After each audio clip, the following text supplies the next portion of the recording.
Yo, what's up? What's up, y'all? It's your boy DMR back at it with another one. Hey, I want to talk about something today.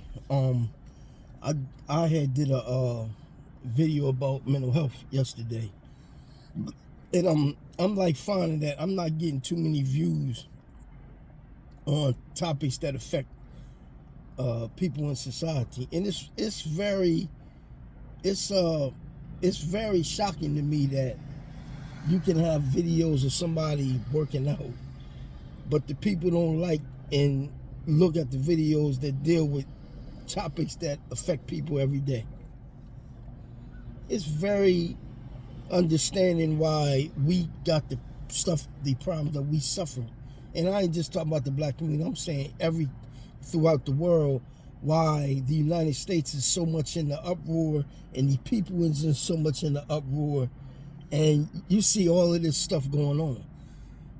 You know, if people was to prioritize what they have to prioritize dealing with their health and their mental situation, we wouldn't have the problems that we have. That's just common sense. But anyway, I want to talk about dysfunction. And again, I want to talk about the dysfunction in the black community in the United States. And I want to make mention of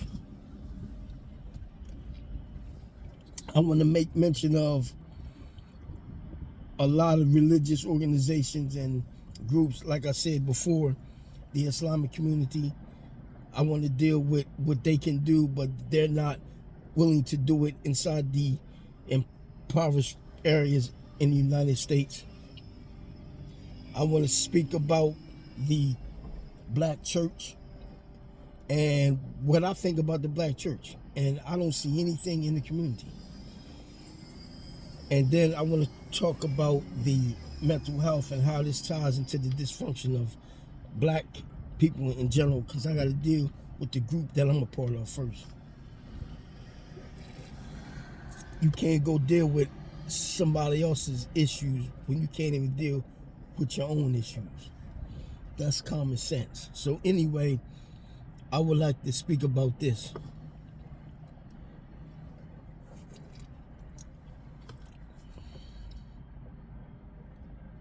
Why is there so much dysfunction in the African American community? And I want to talk about this. Why are we so accustomed and tolerant of dysfunction? Now, part of this dysfunction it has to do about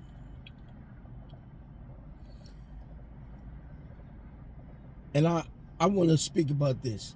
When you go on YouTube and you got people posting these jailhouse interviews about prison time, you got people that are making a living off of telling their prison stories. Now, again, it ain't anything wrong with you spreading your hustle, but we got a lot of more issues in the community to speak about rather than I serve time in the state penitentiary and telling your stories about it. A lot of these stories is comical from certain people, but when you think about it, man, it's sad that we've basically grown to the point where we speak about our dysfunction, whether it's our personal dysfunction or our collective dysfunction of a people, to the world.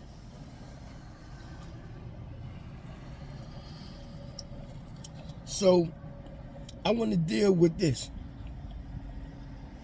We're glorifying prison culture in the black community. There was a time when you knew that your dad was in jail and your classmates that you was in school with, like back when I was going to school, you had people that was going to the county jail, like something down here is equivalent to the county jail before that you go to the, as they call it, the big house.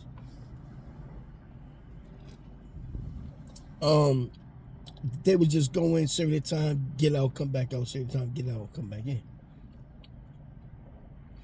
Now you have a lot of kids going in there, and these kids that's going into these jails, man, they got bodies.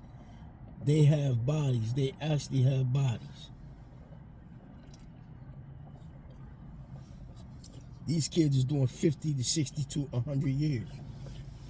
So the dynamics have changed. So I'm not going to spend no time on that. So now, here's what I want to tackle today within the realms of about this dysfunction.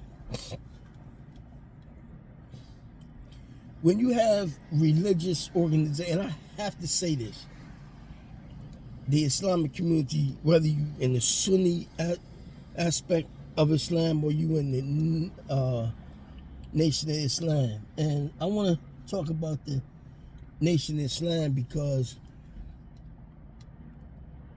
I'm not saying nothing negative about the nation. They do a lot of good things, and this is my opinion, and I'm not trying to say anything bad about the religion. I mean, about the organization, because the organization has served many young black men and cleaned them up, and it's guys that I know personally. But talking about the white man today is not relevant to the circumstances that we're dealing with today. Now, some people may say, DMR, you were off track, man. Everything had been started by them. No, it hasn't.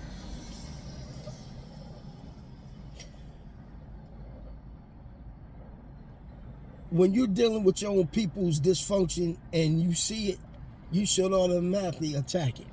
Why haven't nobody attacked the situation in Chicago? Why hasn't nobody, as 2024, Philadelphia is on fire? It's on fire. You got people getting killed left and right every day in the city of Philadelphia.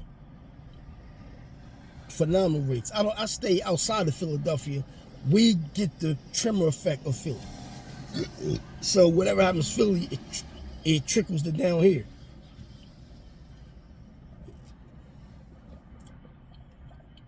Why hasn't nobody directly went to Philadelphia, like, you know, the Fruit of Islam, and went out in the streets? You know, if they're so projected to be about security and standing strong against injustice. Okay, I'm asking a question. You got these people, these kids out here more violent than any era up until now. And I say this, I'm from the Generation X era. I remember we had controlled violence in our communities. It was organized controlled violence. Yeah, there was a few, you know, innocent bystanders that got hit. I do agree. But now you got a lot of, it's more bystanders getting hit and like, right, all of that. So my thing is, where's all these groups at? You know, where's the Nation of Islam and the FOI that's supposed to be the vanguard of black people? You know what I'm saying? Where's the Sunni Islam at, where it talks about Islam is for all people and it's the way of life and all that, which it is. But if it's the way of life from your mouth, what are you doing collectively? Not individual. Well, starting off individually by doing what you can individually. Everything individually can't be done collectively. That's just impossible. You need a village to hold you down. You can do some things individually, but individually always isn't going to get it. Now, my thing is this. Where's the Sunni community at in collaboration with the Christian community in solving some of these problems? I'm going to tell you what happens, the reason why that you don't see it. For one, some of the Muslim population, not the clergy, because the clergy is on point. It's the people. It's the like right followers. They have a problem with sitting down with non-Muslims. I'm not saying everybody, but some of them do. Then you got The Christians, some of them, they really don't want to deal with the Muslims, whether they Sunni or they're in the Nation of Islam. So you see, there's a divide. Everybody's not together. That's the first issue.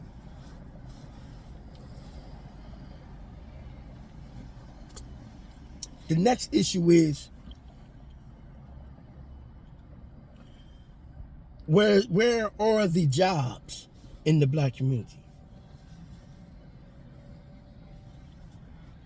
Where's the jobs at where that can put these young people to work and occupy their time?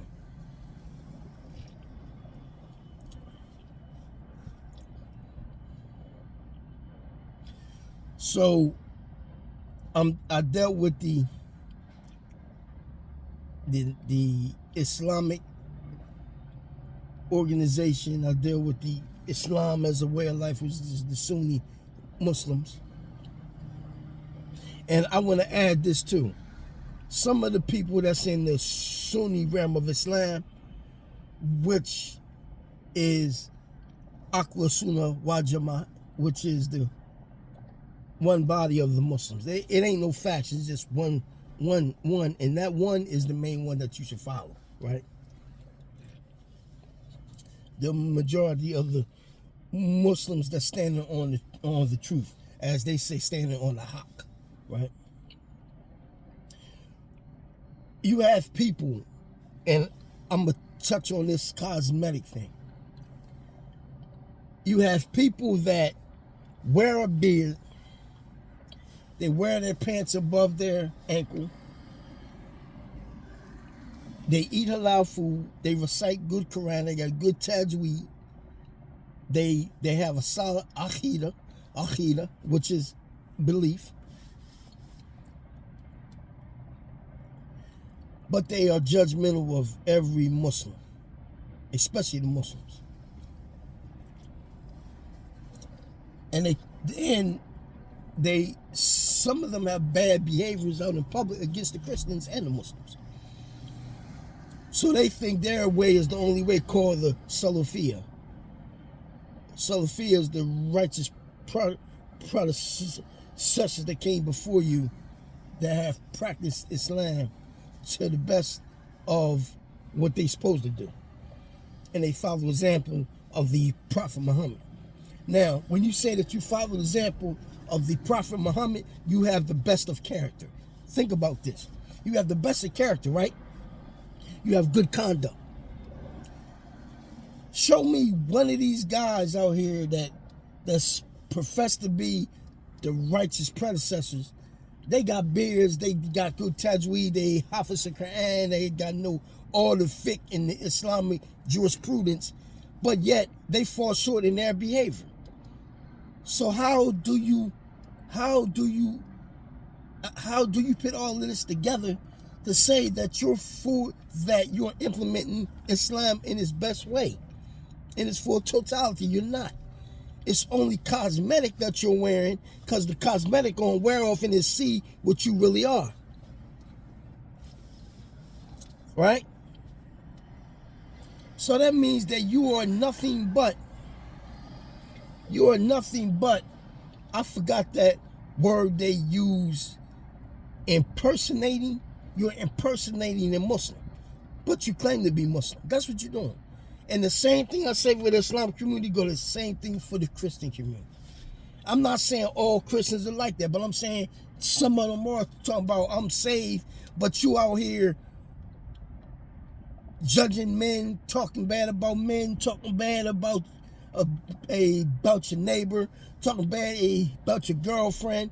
You know what I'm saying? It's hypocrisy, man. Hypocrisy goes across the board. It ain't just dealing with black people. It ain't just dealing with any certain religious community. Everybody falls in this shit. But for us, it's an old saying, y'all. I want y'all to hear this clearly. They say, when the white man have a cold in America, the black man got the flu. Whatever comes to them, it's 15 times worse for us. That's what I'm saying. Another part of dysfunction I don't want to be sitting in no restaurant having a good steak dinner, and these dysfunctional people come up and start twerking on the table and shit and acting crazy and doing all kind of crazy shit. I mean, people are not trying to be around that. People ain't trying to be affiliated with that. You know what I'm saying? People ain't trying to be affiliated with that shit. So again, I dealt with the religious aspect. I dealt with the groups that I think that they are only but talk. They're not doing the work collectively. It ain't an individual thing. Individualism can only get you but so far. That's why you see a lot of the Latino groups out here, they're solid because they consolidate everything they have, and they become a strong base. Just like the European Americans in the United States, which band together with the 13 colonies, and they fought Britain, and they ran them out of here.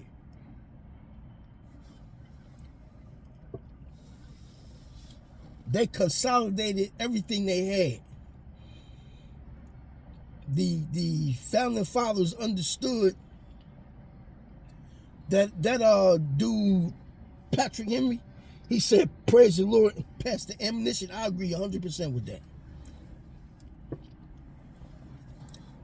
But a lot of people will tell you that that's violence. Oh, he's a violent man. Ain't nothing violent about old Pat. Ain't nothing violent that old Pat did.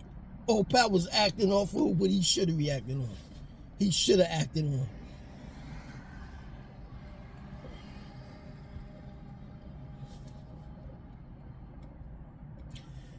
We're in trouble. We've been in trouble. And with this current shit going on today, if I say we, I mean the rural we all in trouble.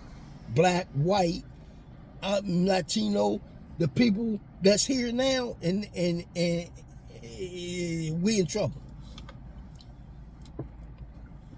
Now, I want to include this next thing I'm going to say about everybody.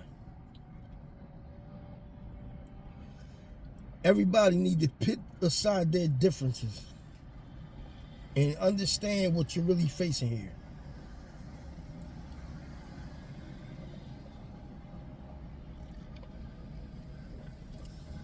What we faced in the 60s and the 70s and all these times in history ain't nothing compared to now. Everything that you've seen before is leading up to now. That was only a test run.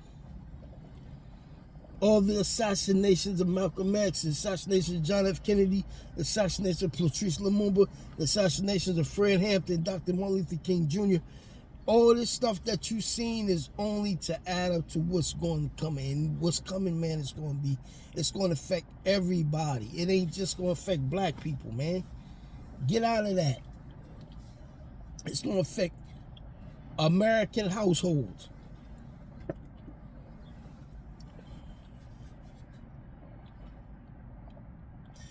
The freedoms that you know now, you ain't going to know them, man, after a while.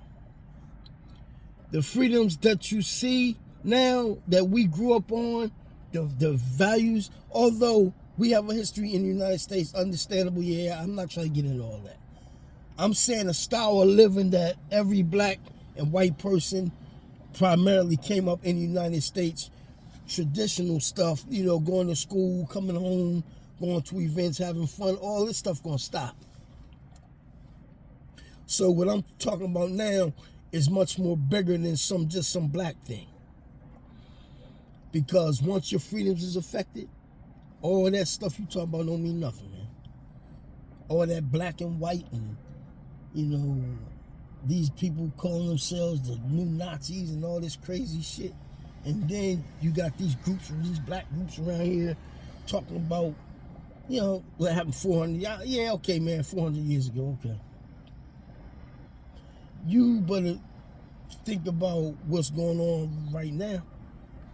You better think about your children looking at your kids and telling your children, yo, you might want to implement this in your life, man, and try to, and it's up to you to push that issue with your kids to put them in a certain mindset to start thinking about the future at an early age and start understanding economics and understanding that it's about the money game.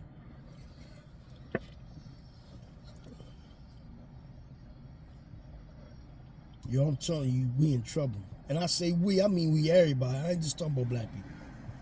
We in trouble, man.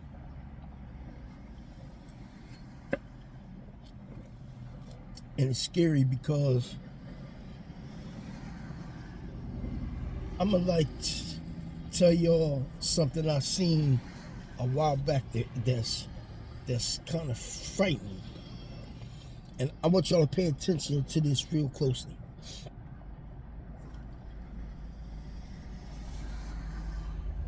They got these robots, right?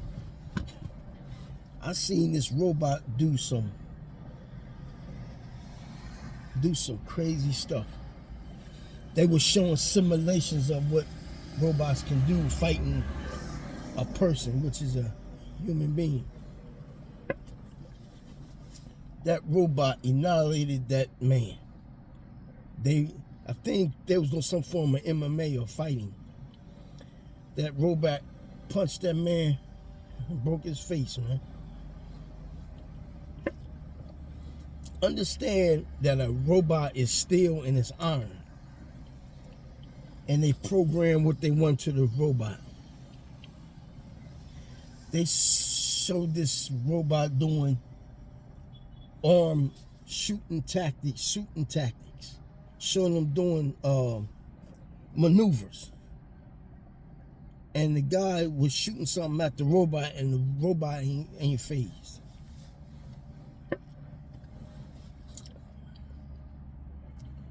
That's something to think about. But nah, meanwhile, you actually sitting up here talking about your jailhouse stories that you did 20 years ago in jail. You up here talking about your days you did in the feds. You up here talking about all this shit that don't mean nothing.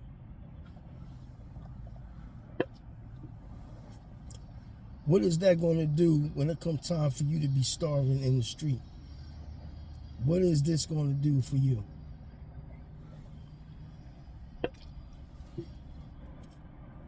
What is it going to do? What is it going to do when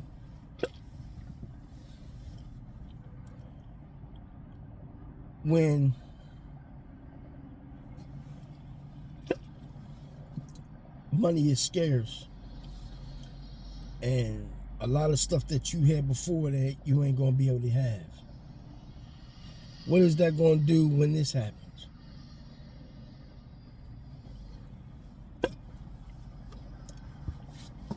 Think about it. Really think about that, yo.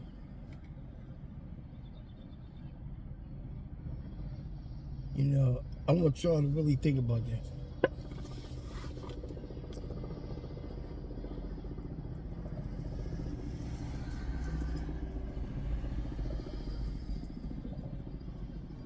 Y'all gotta really think about that. I'm about to go and take myself into this gym and get my workout on. Then I'm about to go to work later on. But that's food for thought for y'all, something to sleep on tonight.